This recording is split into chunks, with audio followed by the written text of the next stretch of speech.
sœurs, que le Seigneur vous accorde une journée bénie en sa compagnie, que sa parole puisse nous être adressée et nous toucher. Pas seulement par cette méditation, mais qu'il plaise au Seigneur de nous parler et de nous édifier par sa parole, mais aussi par sa présence. Apocalypse 18, verset 4.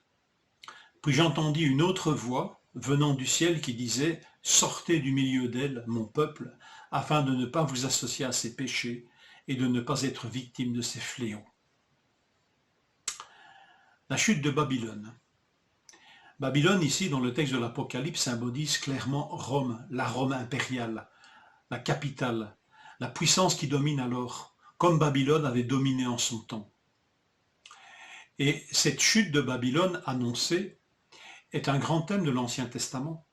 Et ici, cette exhortation « Sortez du milieu d'elle, mon peuple » et vient en droite ligne du prophète Jérémie. Jérémie 51, verset 44. 6 siècles avant, une même exhortation qui est adressée au peuple de Dieu. « J'interviendrai contre Babylone, dit l'Éternel, j'arracherai de sa bouche ce qu'il a dévoré, et les nations n'afflueront plus vers elle. Mais la muraille de Babylone, même la muraille de Babylone est tombée. Sortez du milieu d'elle, mon peuple, et que chacun se sauve loin de la colère ardente de l'Éternel. » La justice de Dieu finit par atteindre Babylone qui se croit invulnérable. Aucune ville, aucun empire n'est éternel, d'autant plus s'il se livre à l'injustice, à l'orgueil, à la violence. L'empire babylonien, l'empire romain à sa suite, et entre les deux l'empire des Mèdes et des Perses, l'empire grec, tous ces empires se sont succédés et aucun n'a subsisté éternellement. Et à ce jour, la vérité s'est toujours imposée. Tous les empires sont faillibles, tous les empires sont mortels. Que nous puissions nous le rappeler.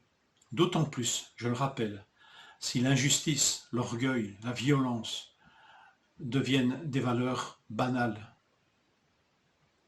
alors la justice de Dieu finit par les atteindre.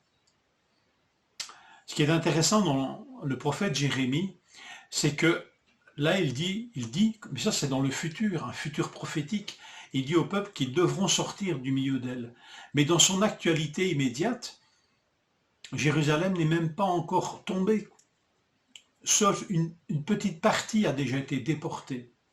Et à cette petite partie déjà déportée, le prophète de la part de Dieu leur dit ceci. Recherchez le bien de la ville où je vous ai amené en captivité. Priez l'Éternel en sa faveur parce que votre bonheur dépend du sien. La ville dont il est question ici, dont il est question de prier pour elle, c'est Babylone. Et là, à des déportés,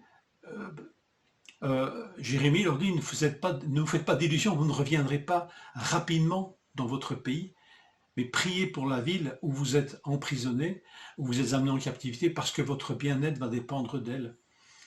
Et le prophète leur disait qu'il s'écoulera 70 années avant qu'ils ne reviennent dans leur pays. Et 70 ans plus tard, la corruption de la ville est tellement grande, l'injustice y est tellement courante, que le jugement de Dieu est annoncé, inflexible. Et à ce moment-là, alors, retentit la voix de Dieu qui dit « Sortez du milieu d'elle, mon peuple ». Le même appel est adressé ici aux disciples dans Apocalypse 18, verset 4, de sortir de la ville meurtrière, de quitter sa mentalité, son amour du luxe, de l'argent, son mépris de la vie humaine, son idolâtrie, son orgueil qui la rend à ses yeux supérieur à Dieu. Sortez du milieu d'elle, mon peuple, dit l'Éternel, à des hommes et des femmes qui sont un peu plus proches de nous dans le temps. Sortir, afin, dit le texte de Apocalypse 18, de ne pas prendre part à ses péchés. C'est un des dangers qui nous guette. Le Seigneur nous demande de prier pour le monde, mais de ne pas nous conformer au monde. Et c'est ce qui nous guette, cette conformité au monde. À tel point que ça nous rend difficile de quitter ce qui est même condamnable, tellement nous sommes conformés.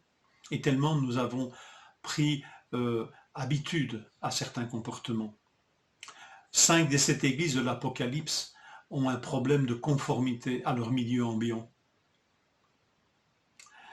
Et le Seigneur nous demande de prier, certainement, mais pas de nous conformer. Et un jour, il nous dit même, et il peut nous dire, sortez du milieu d'elle. Sortez. Éphésiens 5 dit ceci, 5:11, n'ayez aucune part aux actions stériles que l'on pratique dans l'obscurité. Dénoncez-les plutôt. Nous trouvons la même idée de ne pas s'associer. Ne vous associez pas aux actions stériles du monde.